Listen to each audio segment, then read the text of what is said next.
ನಮಸ್ಕಾರ. ಸುದ್ದಿ ಸಂವಾದಕ್ಕೆ ಸ್ವಾಗತ. ನಾನು ವೆಂಕಟರಮಣಗೌಡ. ನಮ್ಮ ಜೊತೆ ಸಂವಾದದಲ್ಲಿ ನಮ್ಮ ಪ್ರಧಾನ ಸಂಪಾದಕರಾದ ಶಶಿಧರ್ ಭಟ್ ಅವರಿದ್ದಾರೆ. ಶಶಿಧರ್ ಭಟ್ ಅವರೇ, ಕಾರ್ಯಕ್ರಮಕ್ಕೆ ಸ್ವಾಗತ. ತಮಗೂ ಸ್ವಾಗತ ಕೊಟ್ಟರೆ. ರೈತರ ಪ್ರತಿಭಟನೆ ನಡೀತಾ ಇದೆ, ಆದರೆ ಕೇಂದ್ರ ಸರ್ಕಾರದ ಸ್ಪಂದನೆ ಯಾವ ರೀತಿಯದ್ದು ಇದಕ್ಕೆ ಅಂತ ನೋಡ್ತಾ ಹೋದರೆ ತುಂಬ ಬೇಸರ ಆಗುತ್ತೆ. ಮನ್ ಕಿ ಬಾತಲ್ಲಿ ಮೋದಿಯವರು ಬೇರೆ ಯಾವುದೋ ವಿಷಯ ಮಾತಾಡ್ತಾರೆ ಹೊರತು ರೈತರ ವಿಷಯನ ಪ್ರಸ್ತಾಪ ಕೂಡ ಮಾಡೋದಿಲ್ಲ. ಒಂದು ಇಡೀ ಈ ಒಂದು ಪ್ರತಿಭಟನೆ ಏನಿದೆ ಇದು ಬಹಳ ಮುಖ್ಯವಾದದ್ದು. ನನಗೆ 80ರ ದಶಕದಲ್ಲಿ ಕರ್ನಾಟಕದಲ್ಲಿ ನಡೆದ ರೈತ ಚಳವಳಿಗಳಿದೆಯಲ್ಲ ಅದು ನೆನಪಾಗುತ್ತೆ. ಆಗ ನಾನು ಕೆಲಸ ಮಾಡ್ತಾಯಿದ್ದಂಥ ಕನ್ನಡಪ್ರಭ ಪತ್ರಿಕೆಯಲ್ಲಿ ರೈತರು ಬಂದರು ದಾರಿ ಬಿಡಿ ಅಂಥೇಳಿ ಖಾದ್ರಿ ಶಾಮಣ್ಣವರು ಒಂದು ಎಡಿಟೋರಿಯಲ್ನ ಬರೆದಿದ್ದರು. ಇಡೀ ಬೆಂಗಳೂರು ರೈತಮಯವಾಗಿತ್ತು. ಹಸಿರು ಶಾಲು ವಿಜೃಂಭಿಸ್ತಾ ಇತ್ತು.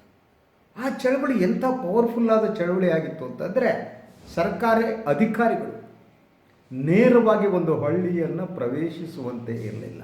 ರೈತರ ಒಪ್ಪಿಗೆ ಪಡೆದು ಬರಬೇಕು ಅಂಥ ಸ್ವಾಭಿಮಾನದ ಚಳವಳಿ ಆಗಿತ್ತು. ನನಗೆ ಆ ಒಂದು ಚಳವಳಿ ಈಗ ನೆನಪಾಗುತ್ತೆ. ಈಗೇನು ರೈತ ಚಳವಳಿ ನಡೀತಾ ಇದೆ, ಬಹಳ ಪ್ರಮುಖವಾಗಿ ಕೇಂದ್ರ ಸರ್ಕಾರ ಜಾರಿಗೆ ತಂದಿರುವ 3 ಕಾನೂನುಗಳ ವಿರುದ್ಧ ಈ ಚಳವಳಿ ನಡೀತಾ ಇದೆ. 30 ಸಂಘಟನೆಗಳು ಈ ಹೋರಾಟದಲ್ಲಿ ಪಾಲ್ಗೊಂಡಿವೆ. ಸುಮಾರು 80ರಿಂದ 90 ಸಾವಿರ ಟ್ರ್ಯಾಕ್ಟರ್ಗಳು ಹರಿದು ಬರುತ್ತಿವೆ. ಲಕ್ಷಾಂತರ ಜನ ಆ ರಸ್ತೆಗಳಲ್ಲಿ ಕಾಣಿಸ್ಕೊಂಡಿದ್ದಾರೆ. ಅಲ್ಲೇ ರೊಟ್ಟಿ ಮಾಡ್ತಾ ಅಲ್ಲೇ ತಿಂತ ಅವರ ಅದ್ಭುತವಾದ ಏನು ಈ ಪ್ರತಿಭಟನೆ ಇದೆಯಲ್ಲ ಅದು ದೆಹಲಿ ಹತ್ರ ಬರ್ತಾ ಇದೆ. ಈಗ ಹರಿಯಾಣ ದೆಹಲಿಯ ಗಡಿಯಲ್ಲಿ ಇದೆ. ಸೊ ಆದರೆ ಪ್ರಭುತ್ವ ಇದಕ್ಕೆ ರಿಯಾಕ್ಟ್ ಮಾಡ್ತಾ ಇರುವ ರೀತಿ ಇದೆಯಲ್ಲ ಅದು ಅಪಾಯಕಾರಿಯಾದದ್ದು ಅಂತ. ಲಾಲ್ ಬಹದ್ದೂರ್ ಶಾಸ್ತ್ರಿ ಅವರು ಜೈ ಜವಾನ್ ಜೈ ಕಿಸಾನ್ ಅಂದರು. ಈಗ ಅದನ್ನು ನೋಡಿದರೆ ಜೈ ಜವಾನ್ ಮಾರೋ ಕಿಸಾನ್ ಅನ್ನುವ ರೀತಿ ಬಂದಿದೆ. ಆ ರೈತರ ಮೇಲೆ ವಾಟರ್ ಕ್ಯಾನನ್ಗಳನ್ನು ಬಳಸಿದ್ದು ಇನ್ನೊಂದು ಮಾಡಿ ಅದರ ಜೊತೆಗೆ ಪ್ರಭುತ್ವ ರಿಯಾಕ್ಟ್ ಮಾಡ್ತಾ ಇರುವಂಥ ರೀತಿ ನನಗೆ ಮಹಾನ್ ಶಾಕ್ ಆದ್ದು. ಪ್ರಧಾನಿಯವರು ಈ ಮಾಸಿಕ ಒಂದು ಏನು ಮನ್ ಕಿ ಬಾತ್, ಅದು ಭಾಳ ಜನ ಮನ್ ಕಿ ಬಾತ್ ಅಂತಾರೆ, ರಾಂಗ್. ಅದು ಮನ್ ಕಿ ಬಾತ್ ಅಂದರೆ ತಪ್ಪಾಗುತ್ತೆ. ಮನ್ ಕಿ ಬಾತ್ ಅಲ್ಲ, ಅದು ಮನ್ ಕಿ ಬಾತ್, ಮನಸ್ಸಿನ ಮಾತು. ಮನ್ ಕಿ ಬಾತ್ ಅಂದರೆ ಮಂಕಿ ಆಗೋದು. ಅವರು ನಿನ್ನೆ ಮಾತನಾಡುವಾಗ ನಾನು ಭಾಳ ಸಂದರ್ಭದಲ್ಲಿ ಅವರ ಮನ್ ಕಿ ಬಾತ್ ನಿನ್ನೆ ಭಾಳ ಕುತೂಹಲದಿಂದ ಕೇಳಿದೆ, ರೈತರ ಬಗ್ಗೆ ಪ್ರಧಾನಿ ಮಾತನಾಡ್ತಾರೇನೋ. ಆದರೆ ಅವರು ಅನ್ನಪೂರ್ಣ ವಿಗ್ರಹ ಯಾವುದೋ ದೇಶದಲ್ಲಿ ಬಂದಿದ್ರ ಬಗ್ಗೆ ಮಾತನಾಡಿದ್ರು. ಅದ್ರ ಜೊತೆ ಸಿಖ್ರ ಬಗ್ಗೆ ಮಾತನಾಡೋದು ಪ್ರಾರಂಭ ಮಾಡಿದ್ರು.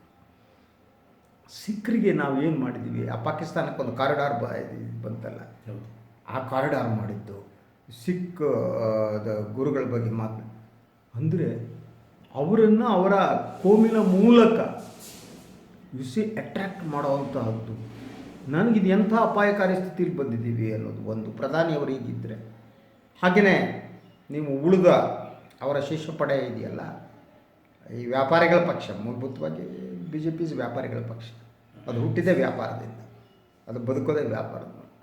ಈ ವ್ಯಾಪಾರಿ ಪಕ್ಷದ ಸದಸ್ಯರುಗಳು ಏನಿದ್ದಾರೆ ಅವರು ಖಾಲಿಸ್ತಾನಿಗಳು ಅಂತ ಅವ್ರಿಗೆ ಹೆಸರು, ಕಾಂಗ್ರೆಸ್ ರೈತರು ಅಂತ ಹೇಳುವಂಥ ಮಂತ್ರಿಗಳು, CT ರವಿ ಅಂತವರು, ಅವರಿಗೆ ಕಾಂಗ್ರೆಸ್ ರೈತರು ಅಂತ ಇಡೀ ರೈತ ಸಮುದಾಯಕ್ಕೆ ಅವಮಾನ ಮಾಡಿ ಅವರ ಪಕ್ಷ ರಾಜಕೀಯ ಮತ್ತು ಅವ್ರನ್ನ ಧರ್ಮದ ನಡುವೆ ಸೇರಿಸಿ ನಡೆಸೋ ಈ ಕೆಲಸ ಇದೆಯಲ್ಲ, ಇದು ಪ್ರಭುತ್ವ ಮಾಡ್ತಾ ಇದೆ ಅನ್ನೋದೇ ದುಃಖಕರವಾದ್ದು. ಅದ್ರ ಜೊತೆಗೆ ರೈತರ ಜೊತೆ ಮಾತನಾಡೋದ ಕಂಡೀಷನನ್ನು ನಾವು ನಂಬಿದ್ದೀವಿ. ರೈತ ಅನ್ನದಾತ ಕಂಟ್ರಿ, ಅವನ ಮೇಲೆ ಮಾತನಾಡೋದಕ್ಕೆ ನೀವು ಕಂಡೀಷನ್ ಹಾಕುವ ನೀವು ಯಾರು? ನಿಮ್ಮನ್ನು ಅಧಿಕಾರಕ್ಕೆ ತಂದವ್ರು ಯಾರು? ನಾವು ರೈತರ ಮಕ್ಕಳು ಅಂತ ಕ್ಲೇಮ್ ಮಾಡ್ಕೋತೀವಿ. ಸೊ ಹಾರಿಬಲ್ ಆದ್ದು ಇಂಥ ಒಂದು ಸಿಚುವೇಶನ್ ಏನು ನಿರ್ಮಾಣ ಆಗಿದೆ, ಇದರ ಒಳಗಡೆ ಹಲವಾರು ನಿಗೂಢವಾದ ಅಂಶಗಳಿವೆ ಅಂತ ನನಗೆ ಹೊರಗಡೆ ಅಂದರೆ ಈ ಪ್ರಭುತ್ವದ ಅಪ್ರೋಚ್ ಬಗ್ಗೆ. ಅದು ಯಾವುದು ಅಂದರೆ ಭಾಳ ಸ್ಪಷ್ಟವಾಗಿ ಕಾರ್ಪೊರೇಟ್ ಜಗತ್ತಿಗೆ ಕೃಷಿ ಕ್ಷೇತ್ರವನ್ನು ಮಾರಾಟ ಮಾಡುವಂಥದ್ದು. ಅದಕ್ಕೆ ರೈತರು ವಿರೋಧ ಮಾಡಿದ್ದಾರೆ. ರೈತ ದೇಶದ ಬೆನ್ನೆಲುಬು ಅನ್ನಲಾಗುತ್ತಿತ್ತು, ಆದರೆ ಈಗ ರೈತನ ಬೆನ್ನೆಲುಬನ್ನೇ ಮುರಿಯುವ ಹುನ್ನಾರಗಳು ನಡೀತಾ ಇರೋದು ತುಂಬ ಸ್ಪಷ್ಟ. ಯಾಕಂದರೆ ಈ ಕಾನೂನುಗಳೇ ಆ ಥರ ಇವೆ. ಮತ್ತು ರೈತರಿಗೆ ಸ್ಪಂದಿಸುವ ರೀತಿಯಲ್ಲಿ ಇದು ತೋರ್ತಾ ಇರುವ ಧೋರಣೆ ಕೂಡ ಅದನ್ನೇ ತೋರಿಸ್ತಾ ಇದೆಯಲ್ವ. ಒಂದು ಈ ಕಾನೂನು ತಗೊಳ್ಳಿ, ಈ 3 ಕಾನೂನುಗಳೇನಿದೆ ಕಾರ್ಪೊರೇಟ್ ಸೆಕ್ಟರ್ಗೆ ಕೃಷಿ ಕ್ಷೇತ್ರವನ್ನು ಬಿಟ್ಟು ಕೊಡುವಂಥದ್ದು. ಅದಕ್ಕೆ ರೈತರಿಗೆ ಇರುವ ಇನ್ನೊಂದು ಆತಂಕ ಏನಿದೆ ಅಂದರೆ ಮಿನಿಮಮ್ ಸಪೋರ್ಟ್ ಪ್ರೈಸ್ ಇರುತ್ತಾ ಇಲ್ವಾ, ಹೋಗುತ್ತೆ ಅಂತ. ಬಟ್ ಅದು ಸರ್ಕಾರ ಮಿನಿಮಮ್ ಸಪೋರ್ಟ್ ಪ್ರೈಸ್ ಇರುತ್ತೆ ಅಂತ ಹೇಳಿದೆ. ಅದ್ರ ಜೊತೆಗೆ APMCಗಳನ್ನು ಎತ್ತಾಕ್ಬಿಡಬೇಕು, APMC ಪ್ರಯೋಜನ ಇಲ್ಲ ಅಂತ. APMC ಇಲ್ಲದಿದ್ದರೆ ಏನಾಗುತ್ತೆ ಅಂದರೆ ನಮ್ಗೆ 2 ಉದಾಹರಣೆಗಳಿದೆ ಗೌಡ್ರೆ. ಒಂದು, ಕೇರಳದಲ್ಲಿ APMCನೇ ಇಲ್ಲ, ಅಲ್ಲಿ ಮಹಾನ್ ಅದ್ಭುತ ಸಾಧನೆ ಆಗಿದೆ. ಬಿಹಾರದಲ್ಲಿ 15 ವರ್ಷದಿಂದ APMC ಇಲ್ಲ. APMC ಒಳಗೆ ದೋಷಗಳಿದ್ದರೆ ಅದನ್ನು ಸರಿಪಡಿಸ್ಬೇಕು, ಮೂಕೊಯ್ಯೋ ಕೆಲಸ ಮಾಡಬೇಕು ಇನ್ನೊಂದು ಈ ಮಿನಿಮಮ್ ಸಪೋರ್ಟ್ ಪ್ರೈಸ್ ವಿಚಾರಕ್ಕೆ ಬಂದರೆ, ಈ ಮಿನಿಮಮ್ ಸಪೋರ್ಟ್ ವಿಚಾರಕ್ಕೆ P. ಸಾಯಿನಾಥ್ ಹೇಳಿರೋ ಒಂದು ಮಾತನ್ನು ನಾನು ಕೇಳ್ತಾ ಇದ್ದೇನೆ. ಅದು ಭಾಳ ಸ್ಪಷ್ಟವಾದ ಮಿನಿಮಮ್ ಸಪೋರ್ಟ್ ಪ್ರೈಸ್ ಏನಿದೆ ಸರ್ಕಾರ ಇಡ್ತೀನಿ ಅಂತ ಹೇಳ್ತಾ ಇದೆ. ಸೊ ಅದು ಇಟ್ಬಿಟ್ರೆ ಪ್ರಯೋಜನ ಇಲ್ಲ. ಬಟ್ ಮಿನಿಮಮ್ ಸಪೋರ್ಟ್ ಪ್ರೈಸ್ಗಿಂತ ಕಡಿಮೆಗೆ ಯಾರೂ ಯಾವುದೇ ವಸ್ತುವನ್ನು ಮಾರಾಟ ಮಾಡಬಾರ್ದು ಅಂದ್ರೆ ಮಾತ್ರ ಬೆಲೆ ಬರುತ್ತೆ. ಆ ಪ್ರೊಕ್ಯೂರ್ ಮಾಡೋದಕ್ಕೆ ಅಲ್ಲೊಂದು ವ್ಯವಸ್ಥೆ ಇರಬೇಕು ಅಂತ. ಅದರ ಜೊತೆಗೆ ಅವ್ರು ಇನ್ನೊಂದು ಅಂಶವನ್ನು ಸಾಯಿನಾಥ್ ತಮ್ಮ ಮಾತಲ್ಲಿ ಗಮನಿಸಿದ್ರು. 2011ರಲ್ಲಿ ಒಂದು ಕಮಿಟಿಯನ್ನು ನೇಮಿಸಲಾಗಿತ್ತಂತೆ. ಆ ಕಮಿಟಿ ಶಿಫಾರಸು ಮಾಡಿದ್ದು ಅಂತದ್ದು ಇದೇನೆ. ಅಂದರೆ ಯಾವಾಗ ಕೇಂದ್ರ ಸರ್ಕಾರ ಮಿನಿಮಮ್ ಸಪೋರ್ಟ್ ಪ್ರೈಸನ್ನು ಅನೌನ್ಸ್ ಮಾಡುತ್ತೆ, ಅದಕ್ಕೂ ಕಡಿಮೆಗೆ ಯಾವುದೇ ಕೃಷಿ ಉತ್ಪನ್ನಗಳನ್ನು ಮಾರಾಟ ಮಾಡಬಾರ್ದು ಅಂತ. ಭಾಳ ಅದ್ಭುತವಾದ ಸಲಹೆ. ಆ ಕಮಿಟಿ ಮುಖ್ಯಸ್ಥರಾಗಿದ್ದವ್ರು ಯಾರು ಗೊತ್ತಾ? ಯಾರಿರ್ಬೋದು ಅಂದಾಜು? ಗೊತ್ತಿಲ್ಲ. ಅದಕ್ಕೆ ಆ ಕಮಿಟಿಗೆ ಮುಖ್ಯಸ್ಥರಾಗಿದ್ದವರು ಇಂದಿನ ಪ್ರಧಾನಿ ನರೇಂದ್ರ ಮೋದಿ ಅವರು. ಅವ್ರ ಕಮಿಟಿನೇ ಶಿಫಾರಸು ಮಾಡಿದ್ದೀನಿ ಇಂಪ್ಲಿಮೆಂಟ್ ಮಾಡೋಕ್ಕೆ ಅಲ್ವಾ. ಒಂದು ಕೃಷಿ ಕ್ಷೇತ್ರದ ಮೇಲೆ ನಡೀತಿರುವಂಥದ್ದು ದಾಳಿ. ಕಾರ್ಪೊರೇಟ್ ವರ್ಲ್ಡ್ ಹೇಗಿರುತ್ತೆ ಅಂದರೆ, ಕಾರ್ಪೊರೇಟ್ ವರ್ಲ್ಡ್ ಬಂದ ತಕ್ಷಣ ಕೃಷಿ ಕ್ಷೇತ್ರ ಮಹಾನ್ ಸುಧಾರಣೆ ಕ್ರಾಂತಿ ಆಗಲ್ಲ. ಯಾಕೆಂದರೆ ಬಹುತೇಕ ಕಾರ್ಪೊರೇಟ್ ವರ್ಲ್ಡ್ಗಳು ಕೆಲಸ ಮಾಡೋದು ಹೇಗೆಂದರೆ ಸ್ವಂತ ದುಡ್ಡು ಹಾಕಿ ಮಾಡಲ್ಲ. ಅವರು ಸಾರ್ವಜನಿಕರ ದುಡ್ಡು ತಂದು ಹಾಕಿ ಅದನ್ನ ಮುಳುಗಿಸೋದೆ ಕಾರ್ಪೊರೇಟ್ ವರ್ಲ್ಡ್. ಇದು ಕಾಮನ್ ಸೆನ್ಸ್. ನೀವು ಇಡೀ ಕ್ಷೇತ್ರ ಅದನ್ನು ರೈತರನ್ನ ಇದು ಮಾಡಿ ಅವ್ರಿಗೆ ಕೊಡ್ತಾಯಿದ್ದೀರಿ. ಸೊ ಇದು ನಮಗೆ ನಮ್ಮ ಭಾರತೀಯ ರೈತ ಇದ್ದಾನಲ್ಲ, ಅವನು ಭೂಮಿಯ ಜೊತೆ ಅವನ ಪ್ರೀತಿ ಬೇರೆ ಅಗಾಧವಾದ ನಿಜ. ಆತ ಭೂಮಿಯನ್ನು ಪೂಜೆ ಮಾಡ್ತಾನೆ. ಹೇಗೆ ಭೂಮಿ ಉಳುವುದಕ್ಕೆ ನೀವು ಎತ್ತುಗಳನ್ನು ಬಳಸ್ತಿರಲ್ಲ, ಆ ಎತ್ತುಗಳನ್ನು ಪೂಜೆ ಮಾಡ್ತಾನೆ. ಅಂಥ ಒಂದು ಆಧ್ಯಾತ್ಮಿಕವಾದ ಸಂಬಂಧ ಭಾರತೀಯ ರೈತನಿಗೆ ಇದೆ. ಅಂಥ ರೈತನು ಹೋಗ್ಬಿಟ್ಟು ಖಾಲಿಸ್ತಾನಿಗಳು ನಿಮ್ಗೆ ಇವ್ರಿಗೆ ಅರ್ಥ ಆಗದಿರೋದು, ಸಿಖ್ರಂಥ ದೇಶಭಕ್ತರಿಲ್ಲ ಕಣ್ರಿ, ಹಿಂದೂಗಳನ್ನು ರಕ್ಷಣೆ ಮಾಡಿದವರೇ ಸಿಖ್ರು. ಇವ್ರಿಗೇನು ಗೊತ್ತು, ಇವರಿಗೆ ಇತಿಹಾಸ ಏನು ಗೊತ್ತು? ಅವ್ರಿಗೆ ಹೋಗ್ಬಿಟ್ಟು ಖಾಲಿಸ್ತಾನಿಗಳು ಅಂತಿರಲ್ಲ. ಖಾಲಿಸ್ತಾನ್ ಚಳವಳಿ ಬಂದಿರ್ಬೋದು, ಅದು ಬೇರೆ ಬೇರೆ ಕಾರಣಗಳಿಗೆ. ಇವತ್ತಿಗೂ ನೀವು ಸಿಖ್ಖರ ದೇಶಭಕ್ತಿಯನ್ನು ಯಾರು ಪ್ರಶ್ನೆ ಮಾಡೋಕ್ಕಾಗಲ್ಲ. ಅದನ್ನು ಈ ಚಡ್ಡಿಗಳು, ಲಂಗೋಟಿಗಳು, ಬೆತ್ತಲೆ ಆಗುವ ಜನ ರಸ್ತೆಯಲ್ಲಿ ನಿಂತ್ಕೊಂಡು ಅವ್ರಿಗೆ ಖಾಲಿಸ್ತಾನಿಗಳು ಅಂತ ಹೇಳ್ತಾರಲ್ಲ ಫೇಸ್ಬುಕ್ನಲ್ಲಿ. ಮಾನ ಮರ್ಯಾದೆ ಇದೆಯೇನ್ರಿ ಇವರಿಗೆ? ಕಾಂಗ್ರೆಸ್ ರೈತರು, ಖಾಲಿಸ್ತಾನಿ ರೈತರು, ಬಿ ಜೆ ಪಿ ಸಂಘ ಪರಿವಾರದವ್ರು ಇದ್ದಾರಲ್ಲ, ಮೋದಿ ಉರುಳಿಸ್ಬೇಕು ಅಂತ ಮಾಡ್ತಿದ್ದಾರಂತೆ. ಮಾನ ಮರ್ಯಾದೆ, ಒಂದು ಕನಿಷ್ಠ ಒಂದು ತಲೆ ಬುದ್ಧಿ ಈ ನನ್ನ ಮಕ್ಕಳಿಗೆ ಇಲ್ವಲ್ರಿ ಇವರಿಗೆ? ಅವ್ರನ್ನ ಅಂಥ ದೇಶಭಕ್ತರಾದಂಥವ್ರನ್ನ ಸಿಖ್ರನ್ನ ಅವರು ಯಾಕೆ ಖಾಲಿಸ್ತಾನಿಗಳು ಅಂತ ಕರೀತಿದ್ದಾರೆ? ಅದಕ್ಕೂ ಕಾರಣ ಇದೆ. ಇವರಿಗೆ ಇವರ ಈ ಕೋಮುವಾದಿ ರಾಜಕಾರಣವನ್ನು ಪಂಜಾಬ್ಗೆ ತಗೊಂಡೋಗಕ್ಕಾಗಿಲ್ಲ ಅವರಿಗೆ. ಅಂದರೆ ಇವರ ಹಿಂದುತ್ವದ ಎಜೆಂಡಾ ಏನಿದೆ ಅದು ಪಂಜಾಬ್ನಲ್ಲಿ ವರ್ಕೌಟ್ ಆಗಿಲ್ಲ. ಯಾಕಾಗಿಲ್ಲ ಅಂತ ಇಟ್ಕೊಳ್ಳಿ. ಅವ್ರು ಎಂಥ ಜನ ಅಂದರೆ ಸಿಖ್ರು, ಅವರು ಮುಸ್ಲಿಮರ ಜೊತೆನೇ ಬದುಕಿದವರು. ಹಾಗೆಯೇ ಅವರ ದುಷ್ಕೃತ್ಯಗಳನ್ನು ವಿರೋಧ ಮಾಡ್ತಾ ಬಂದವರು. ಅವ್ರಿಗೆ ಅವ್ರ ಜೊತೆ ಬದುಕೋದು ಗೊತ್ತು, ಅವ್ರ ಜೊತೆ ಹೋರಾಟ ಮಾಡೋದು ಗೊತ್ತು, ಯುದ್ಧ ಮಾಡೋದು ಗೊತ್ತು, ಸೋಲ್ಸೋದು ಗೊತ್ತು ಅಲ್ವಾ? ಆ ರೀತಿ ಜನಸಮುದಾಯ. ಆದ್ದರಿಂದ ಇವ್ರು ಹೋಗಿ ಹಿಂದುತ್ವ ಅಂತ ಹೇಳ್ಬಿಟ್ಟು ಉಳಿದ ಕಡೆ ಹೇಳ್ದಂಗೆ ಮುಸ್ಲಿಮ್ರು ತಗೊಂಡು ಹೋಗ್ಬಿಟ್ಟು ಅವ್ರೊಂದು ದೊಡ್ಡ ಭೂತ ನಂಗೆ ಇಟ್ಬಿಟ್ಟು ಮಾಡೋಕ್ಕಾಗಲ್ಲ. ಆ ಕಾರಣಕ್ಕೆ ಅವರು ಹಿಂದುತ್ವದ ರಾಜಕಾರಣ, ಇಂಥ ದುಷ್ಟ ರಾಜಕಾರಣವನ್ನು ಪಂಜಾಬ್ನಲ್ಲಿ ಮಾಡೋಕ್ಕಾಗಲ್ಲ. ಈಗ ಅದನ್ನು ಬಳಸ್ಕೊತಾ ಇದ್ದಾರೆ ಸಂಘ ಪರಿವಾರದವರು. ಅವರಿಗೆ ಖಾಲಿಸ್ತಾನಿಗಳು ಅಂತ ಹಣೆಪಟ್ಟಿ ಹಚ್ಚೋದು.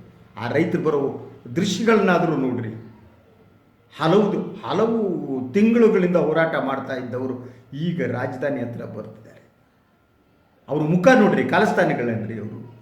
ಈಗ ಯಾರ್ಯಾರು ಈ ಚಡ್ಡಿ ಲಂಗೋಟಿ ಇಂಥ ಪ್ರಚಾರ ಮಾಡೋರನ್ನೆಲ್ಲ ಎತ್ಕೊಂಡು ಹೋಗ್ಬಿಟ್ಟು ದೆಹಲಿ ಗಡಿ ತಗೊಂಡೋಗಿ ತೋರಿಸಿ ಅವ್ರನ್ನ. ನೀವು ಇವರು ಈ ಚಡ್ಡಿ ಲಂಗೋಟಿಯವ್ರು ಮಾಡ್ತಾ ಇರೋ ಅಪಪ್ರಚಾರ ಏನಿದೆ, ಅವರು ತಮ್ಮ ತಂದೆ ತಾಯಿಗಳಿಗೆ ಮಾಡ್ತಾರ ಮೋಸ. ಅವ್ರು ರೈತರ ಮಕ್ಕಳಾಗಿದ್ದರೆ ಇದಕ್ಕೆ ರಾಜಕೀಯ ಮಾಡ್ತೀರಾ ನೀವು? ಯಾರು ಕೂಡ ಅವರು ಈ 3 ಪ್ರಮುಖ ತಿದ್ದುಪಡಿಗಳು ಏನು ಆಗಿವೆ ಈಗ, ಅದ್ರ ಬಗ್ಗೆ ಪ್ರಶ್ನೆ ಮಾಡಿ ಅದ್ರ ಬಗ್ಗೆ ಚರ್ಚೆ ಮಾಡ್ರಯ್ಯ ಅಂತಂದರೆ ಕಾಂಗ್ರೆಸ್ ರೈತರು, ಇನ್ನೊಂದು ರೈತರು ಮುಖದ ಮೇಲೆ ಏನೋ ಹಾಕೊಂಡು ಉಗಿಬೇಕು ಕಣ್ರಿ ಇವರಿಗೆ. ಈ ಇಡೀ ಘಟನೆ ನೋಡ್ತಾ ಹೋದರೆ, ಇವರು ಮಾಡುವ ಅಪಪ್ರಚಾರ ನೋಡ್ತಾ ಹೋದರೆ ರೈತರ ವಿರುದ್ಧ, ರೈತರ ಅವಹೇಳನ ಒಂದು ಕಡೆ, ರೈತರನ್ನ ಇವರು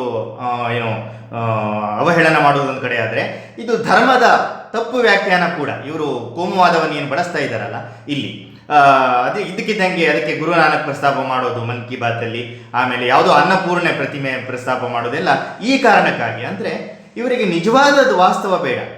ಕಾರ್ಮಿಕರ ವಲಸೆ ಹೋದಾಗಲೂ ಆಯಿತು, ಅವರನ್ನು ಭಯೋತ್ಪಾದಕರು ಅಂದವರು ಇವರು. ಹಾಗೆ ನೋಡಿದರೆ ಇಲ್ಲಿ ವಾಸ್ತವ ಇವರಿಗೆ ಬೇಕಾಗಿಲ್ಲ ಅಂತ. ಅವರ ಎಜೆಂಡಾ ಭಾಳ ಸ್ಪಷ್ಟವಾಗಿದೆ. ಅಂದರೆ ಪ್ರತಿ ಕ್ಷಣ ಅವ್ರು ಏನು ಪ್ರೂವ್ ಮಾಡ್ತಿದ್ದಾರೆ ಅಂದರೆ, ಈ ಭಾರತೀಯ ಜನತಾ ಪಕ್ಷದ ಮೂಲ ಸ್ವರೂಪವಾದ ಜನಸಂಘ ಏನಿದೆ ಮತ್ತು ಸಂಘ ಪರಿವಾರದ ಎಜೆಂಡಾ ಏನಿದೆ, ಅದಕ್ಕೆ ನಾವು ಬದ್ಧ ಅನ್ನೋದನ್ನು ಪ್ರತಿ ಹಂತದಲ್ಲಿ ಅವರು ಮಾಡ್ತಾರೆ. ಎಂದೂ ಕೂಡ ಸಂಘ ಪರಿವಾರ ರೈತರ ಪರವಾಗಿದ್ದದ್ದಲ್ಲ. ಅವರು ಹಿಂದುತ್ವ ಅಂತ ಅವ್ರದ್ದೇ ಆದ ವ್ಯಾಖ್ಯಾನ ಏನಿದೆ ಅವ್ರ ಪರವಾಗಿತ್ತು. BJP ಕೂಡ ಅಷ್ಟೇ. ಅವರಿಗೆ ರೈತರು ಯಾವತ್ತೂ ಕೂಡ ಮುಖ್ಯ ಅಲ್ಲ. ನಾನು ಇನ್ನೊಂದು ಸ್ಪಷ್ಟಪಡ್ತೀನಿ, ಹಾಗಿದ್ರೆ ಕಾಂಗ್ರೆಸ್ ಮುಖ್ಯರಾಗಿ ಹೇಳ್ಬೋದು. ನೋ, ಕಾಂಗ್ರೆಸ್ ಇದ್ದರೂ ಕೂಡ ಈ ಕಾರ್ಪೊರೇಟ್ ಕುಳುಗಳು ಏನೋ ಕೃಷಿ ಕ್ಷೇತ್ರವನ್ನು ಕಬಳಿಸೋದಿದೆಯಲ್ಲ, ಅದನ್ನು ಮಾಡಿದ ಇನ್ನೂ ಸ್ವಲ್ಪ ಸ್ಲೋ ಮಾಡ್ತಿದ್ರು ನಾವು. ಯಾಕೆಂದರೆ ಕಾಂಗ್ರೆಸ್ ಏನೋ ಭಾಳ ಸಂಪನ್ನವಾದ ಪಕ್ಷ, ಅವರಿಗೆ ಅಂಥ ಬದ್ಧತೆ ಇದೆ ಅಂತ ನಾನು ನಂಬಿಲ್ಲ. ಸೊ ಅದರಿಂದ ನಾನು ಸ್ಪಷ್ಟಪಡ್ತಾ ಇದ್ದೀನಿ, ಕಾಂಗ್ರೆಸ್ಸು ಇದನ್ನು ಬಳಸ್ಕೊಳ್ಳೋಕೆ ಟ್ರೈ ಮಾಡ್ಬೋದು, ಆದರೆ ಕಾಂಗ್ರೆಸ್ ಕೂಡ ರೈತ ವಿರೋಧಿಯೇ ಇವತ್ತಿನ ಸಂದರ್ಭದಲ್ಲಿ, ಕಾರ್ಪೊರೇಟ್ ಪರವಾಗಿಲ್ಲ. ಇದು ಭಾಳ ಸ್ಪಷ್ಟಪಡಿಸ್ಕೊಳ್ಳೋಣ ಫಸ್ಟ್. ಸೊ BJP ಈಗ ಅಧಿಕಾರದಲ್ಲಿರುವ ಪಕ್ಷ ಆದ್ದರಿಂದ ಅವರ ಮೂಲ ಸ್ವರೂಪ, ಮೂಲ ಗುಣಧರ್ಮ ಏನಿದೆ ಅದು ವ್ಯಾಪಾರ ಮಾಡೋದಂಥದ್ದು. ಆ ವ್ಯಾಪಾರದ ಪ್ರಕ್ರಿಯೆಯನ್ನು ಈಗಲೇ ಪ್ರಾರಂಭ ಮಾಡಿದೆ. ಈಗ ಉಳಿದ ಕ್ಷೇತ್ರಗಳನ್ನೆಲ್ಲ ವ್ಯಾಪಾರ ಮಾಡಿ ಆಗೋಯ್ತು. ಈಗ ಫಾರ್ ಎಕ್ಸಾಂಪಲ್, ನೀವು ಕಾರ್ಪೊರೇಟ್ಗಳಿಗೆ ನೀವು ಒಂದು ಕಡೆಯಿಂದ ವಿಮಾನ ನಿಲ್ದಾಣಗಳನ್ನು ಕೊಡ್ತಾ ಬರ್ತಾರೆ. ಆಸ್ತಿ ಅದೆಲ್ಲ ಸರ್ಕಾರದ್ದಾಗಿದ್ದು. ಅದಾನಿಗೆ ಪೂರ್ಣ ವಿಮಾನ ನಿಲ್ದಾಣವನ್ನು ಕೊಟ್ಟರಿ. ಬಹುತೇಕ ಸರ್ಕಾರಿ ಸ್ವಾಮ್ಯದ ಉದ್ಯಮಿಗಳೇನಿವೆ ಅದನ್ನೆಲ್ಲ ಖಾಸಗೀಕರಣ ಮಾಡಿ ಮಾರಾಟ ಮಾಡಿ ಮುಗಿಸ್ಬಿಟ್ಟು ಈಗ ಕೃಷಿನೂ ತಗೊಂಡು ಹೋಗ್ಬಿಟ್ಟು ಇಂಥ ಕಾರ್ಪೊರೇಟ್ ಕುಳುಗಳಿಗೆ ಮಾರಾಟ ಮಾಡೋದು, ಕೊಡೋದು.